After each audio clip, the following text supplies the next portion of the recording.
Hi, everybody.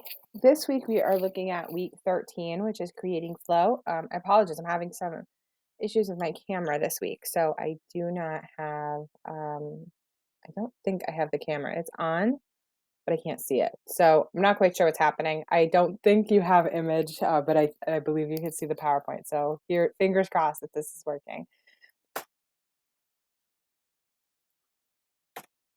Okay, so we're going to start out by looking at flows in healthcare. This particular model of flows adds one additional flow pattern other than what's listed in your book. So your book will look at 7 and this one here looks at 8. So this adds flow of family and relationships. This is the additional one that this particular model has. So I'm going to run through them.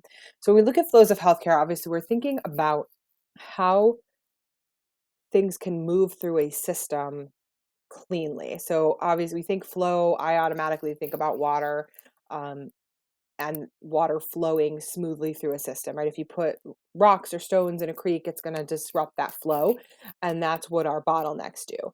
If you put too many, it starts to dam it up, right? So I think it's a pretty easy concept because I always think about water and how that flows through the system, or how water would flow through down a river. We put things in the way of the water, it either sends the flow in another direction, which may be what we don't want to have happen, or it's going to dam it up and things are going to start to back up. So in healthcare here, the 8 flows, again, 7 in your book, giving you 8 here.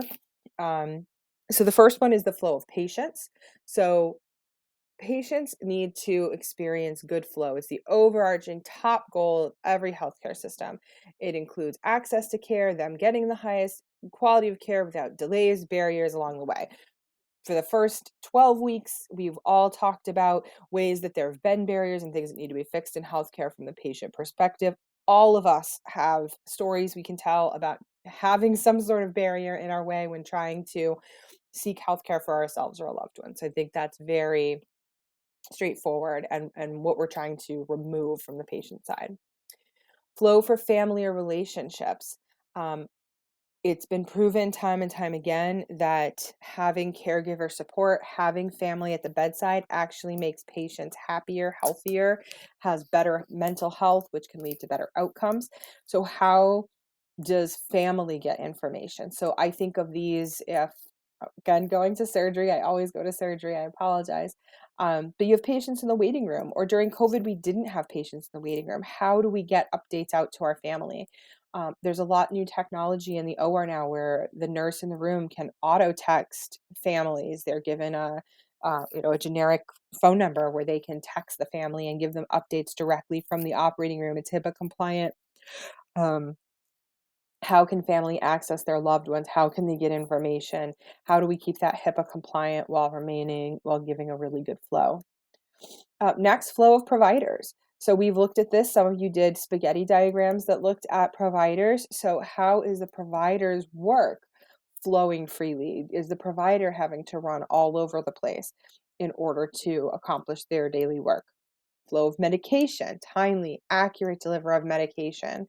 Flow of supplies. We spent a lot of time talking about supplies when we did our 5 S's. So medical supplies, hand sanitizer, how do we get them to the environment they need to be in? Flow of information. The majority of poor processes are rooted in improper flow of information. Just think about that sentence for a second. The majority of poor processes are rooted in improper flows of information. Um, whether that's communication, whether it's data, how are we getting information to the people that we need to get it to? So sometimes the provider flow can be working, but it's a communication and information flow issue. The information is not where it needs to be.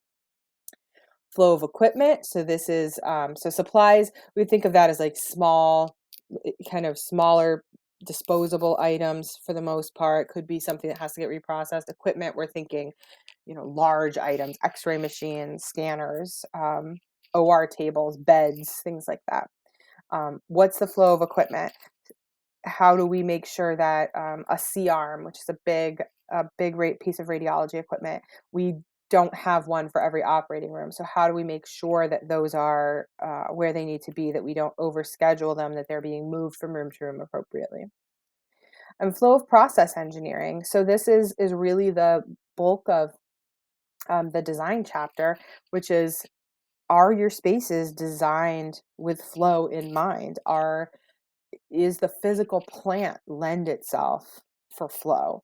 So you can do projects on any one of these. I hope as you're sitting and listening through the different types of flows in healthcare that things are kind of popping in your head about what you see in your own work environment, and which flows are working well for you and which ones are not.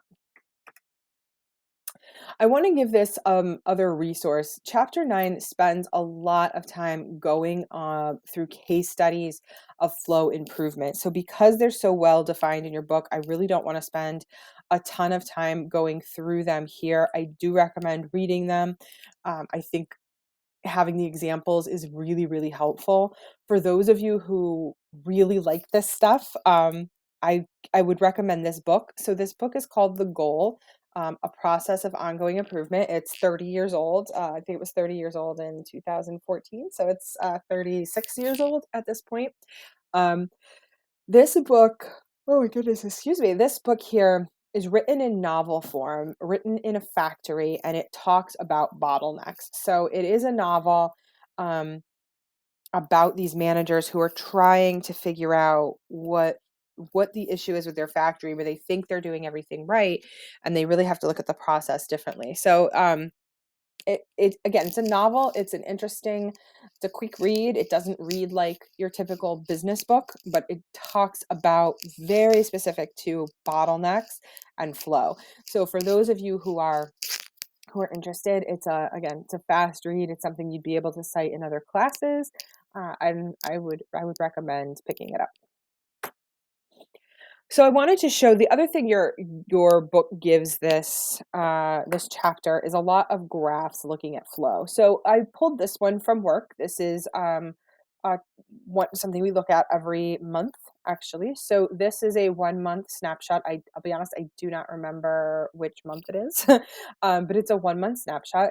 So you'll see the red line is the number of rooms available. So we start with 15, we ratchet up to 23, and then we start to bring rooms down as the day dwindles on. So we drop a couple of rooms at 4, we drop even more, we drop down to 15 at 5, and then we run 5 rooms overnight, I'm sorry, from 8 to 11. And then ideally we would have nothing happening here. So the red is showing me the number of rooms available. The blue is showing me how much we actually ran. So when the rooms are underlined, there's a gap between rooms used and rooms available, which is everything you're seeing in this space here. And I've done graphs like this before where this area can be shaded and you can kind of see how much you're actually running. So I would ask, does this bar need to be this high? Should we maybe only have 18 rooms? How do we fill this time? And for me, this is our what we would call our prime time. How do I fill this? Should I be bringing rooms down faster? Should this come down to here, and should I be bringing the rooms down quicker? One of the other things we look for is if this blue line were to ever come out here and overlap. That means that we're consistently running overtime, and we need to look at room expansion. So you can do this for any sort of anything you're trying to measure, anything where you have a static, this is how much you have available, this is how much you've used, and you're just really comparing the two.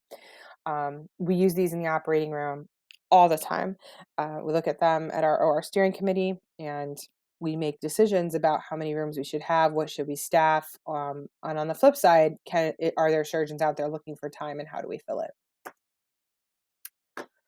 So lean design, this was your next chapter, and this really looks at your physical space.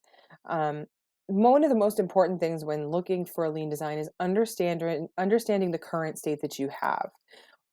Very important that you involve staff and physicians early on. You need to have their buy-in from the beginning. They need to feel like their voices are being heard. So whoever works in that space should have a voice. There should be some sort of brainstorming session or information gathering session where you talk to the staff and just understand their needs. Those closest to the work are always going to be able to give you more information than you have. So, talking to them early on and really understanding what works and doesn't work in their current space. Um, Next, flexible space and design for change. So, as we look at space, the need for every person to have an office or every person to have a dedicated workspace is changing. As more people are working remotely or doing partial days, you may be able to have a shared space. So, the need for computers that you can just log into and pull up your parameters and your data, your information, your S drive or G drive or whatever drive you have, um, that's more important almost than having every single person have an office and nobody's ever in them. So at my prior company, there was a lot of us that worked at home and we had hot desks and you would just, we actually had a calendar for it and you would just assign yourself a hot desk for the day. And so they knew how many people were coming. If the hot desks were taken, you would go to the office manager who would find you a space to work. But we just used a hot desk and we all had a laptop and all of them had docking stations. And so we would just bring, we all had full docking stations at home. So when we came home, and we were working there, we just docked our computers and we had a full setup. If we came to the office, same thing. We could sit down in any one of the hot desks, dock our computers, and we'd be good to go. Um, New technologies also change what you need. So if you're setting up a nursing floor around a certain piece of equipment, I'm thinking like a telemetry unit, and then that technology changes significantly, that could really change the flow of that unit. So I would wary building too much space around something that involves technology because as we all know technology changes a lot. The minute you build a building it's probably already out of date, so how do you keep your spaces as flexible as possible? And next would be change in demand. How do you keep your spaces able to expand and contract? Is there any way that you can build in that level of flexibility? As I've shared with you about our new operating room projects, all of those rooms are the same size. Any type of case can be done in any room. We have plans right now for a certain number of interventional suites and a certain number of regular surgical suites. We fully expect that as time goes on, we're going to see less surgical suites and more interventional spaces as technologies get better. The need to crack chests and cardiac is less and less and less and less. We're able to do so much more with things like Watchman procedures and TAVRs and all of the new advances happening in intervention in the EP lab and cardiac catheterization. So um, there's a lot of advancements happening all the time. And so I can't stress enough, if you have the opportunity to work in a design process, flexibility is going to be the name of the game. That is all I have this week. This should be a quick one. If you have any other questions or concerns, you can certainly give me a call, reach out by email, and chugging right along. Thank you.